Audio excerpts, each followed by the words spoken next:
وہ مخالف ہیں اسلام کے، اور بارہا قرآن میں یہ کہا جا رہا ہے یہ تمہارے دوست نہیں ہو سکتے۔ اب کوئی مسلمان اگر یہ کرتا ہے، ان سے محبت کی وجہ سے ان کو مبارکباد دیتا ہے، یا ان کے اس پروگرام میں شریک ہوتا ہے، یا پھر ان کی دلجوئی کے لیے، یا ان سے کسی اور ناطے کے لیے، تو یہ کفر تک بھی یہ کام چلا جاتا ہے، اور حرام اور ناجائز تو ہے ہی اپنی جگہ۔ اب ایک سوال یہ بھی کرتے ہیں لوگ، اب بہت سارے ہمارے مسلمان بہن بھائی ایسے ممالک میں ہیں جہاں عیسائیت، یہ دوسرا پہلا بڑا مذہب ہے دنیا میں عیسائیت، اور دوسرا دین اسلام۔ اب بس اوقات ہمارے بہن بھائی ایسے ممالک میں بھی رہتے ہیں کہ جہاں عیسائی حکومت ہے اور عیسائیت بہت زیادہ ہے، کہتے ہیں کہ جی ہم نہیں کریں گے تو وہ ہم سے ناراض ہو جائیں گے، ہم نہیں ان کے پروگرامز میں شریک ہوں گے تو وہ ہم سے ناراض ہو جائیں گے، ہم یہ نہیں کریں گے تو وہ ہم سے ناراض ہو جائیں گے۔ سب سے پہلے تو بات یہ ہے، اس بات کو سمجھیے کہ اللہ پاک نے ہمیں بڑی نعمتیں عطا فرمائی، اسلامی مملکت عطا فرمائے، اور رزق روزی اللہ تعالیٰ ہر جگہ، اللہ کا وعدہ ہے تم کہیں بھی ہوگے تمہیں رزق ملے گا، تم جنگلوں میں ہوگے، پہاڑوں میں ہوگے، تمہیں رزق ملے گا۔ ایسے موقع پر اگر آپ کسی ایسے ادارے سے یا ایسے انسٹیٹیوٹ سے وابستہ ہیں جو غیر اسلامی، یا ہم یوں کہیں کہ دارالکفر میں ہے، غیر اسلامی مملکت میں ہے، ایسے موقع پر بھی دل میں اگر مجبوراً شرکت کرنی پڑ جائے، ان لوگوں کے لیے جو غیر ممالک میں رہتے ہیں، شرکت کرنی پڑ جائے تو بھی ناپسندیدہ ہے وہ شرکت کرنا، دل میں ناپسندیدہ سمجھیں، لیکن زبان سے کوئی ایسی چیز مت نکالیں کہ جو کہ جس طرح عموماً لوگ برملا یہ بات کہہ دیتے، جس طرح وہ کہتے یہ بھی کہہ دیتے معاذ اللہ ثم معاذ اللہ میری کرسمس، یہ نہیں کہنا، یہ نہیں کہنا ان کو،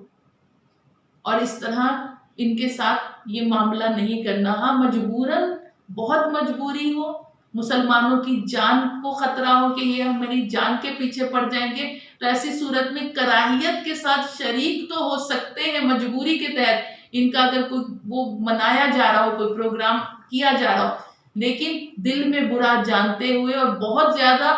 حد کو کراس کرتے ہوئے نہیں شرکت کرنی، مجبوری ہو۔ اس کے علاوہ عام حالات میں علماء کرام فرماتے ہیں یہ فعل ناجائز بڑے گناہ کا کام ہے، چھوٹے گناہ کا نہیں، فعل ناجائز اور حرام اور بڑے گناہ کا کام ہے، اور بسا اوقات یہ کام آپ کو کفر تک لے جاتا ہے۔ تو اللہ پاک ہمیں اس چیز کی سمجھ دے کہ ہم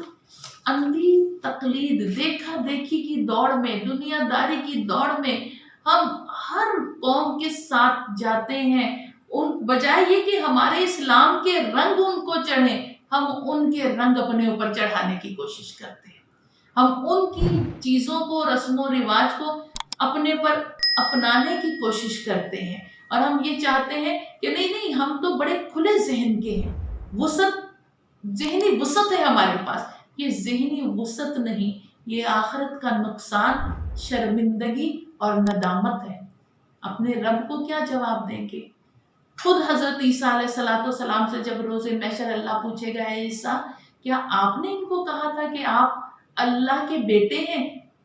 یا الوہیت میں حصے دار ہیں؟ تو حضرت عیسیٰ فرمائیں گے یا اللہ تو جانتا ہے اگر میں نے ایسا کہا ہوتا تو تیرے علم میں ہوتا، میں نے ایسا نہیں کہا، میں جب تک ان میں رہا میں نے کہتا رہا میں اللہ کا بندہ اور اللہ کا رسول ہوں، اور جب میں وہاں سے آ گیا تو اس کے بعد تو بہترین جاننے والا ہے، تو جانتا ہے کہ میں نے انہیں ایسا کچھ بھی نہیں کہا تھا۔ تو آپ دیکھیے ہم کہاں سے کہاں چلتے چلے جا رہے ہیں۔ بس آخری بات جو میں دعوت فکر آپ کو دینا چاہتی ہوں، آج آپ دیکھیے ہم کسی بچے یا بچی کو دیکھتے ہیں، فی زمانہ آپ کسی بڑے شاپنگ مال میں چلے جائیں، کوئی بچہ یا بچی دیکھ کے کون کہہ سکتا ہے یہ مسلمان گھرانے کا چشم و چراغ ہے یا کسی اور مذہب والے گھرانے کا بیٹا یا بیٹی ہے؟ آج ہمارے حلیے ہم اتنا انوالو ہو گئے ان کی اس میں کلچر میں کہ آج ہم اپنے بچوں کے، اپنی نسلوں کے حلیوں سے اندازہ نہیں لگا سکتے کہ یہ بچہ یا بچی مسلمان گھرانے کی بیٹی یا بیٹا ہے یا کسی کافر مشرک اہل کتاب یا بے دین گھرانے کا بیٹا یا بیٹی۔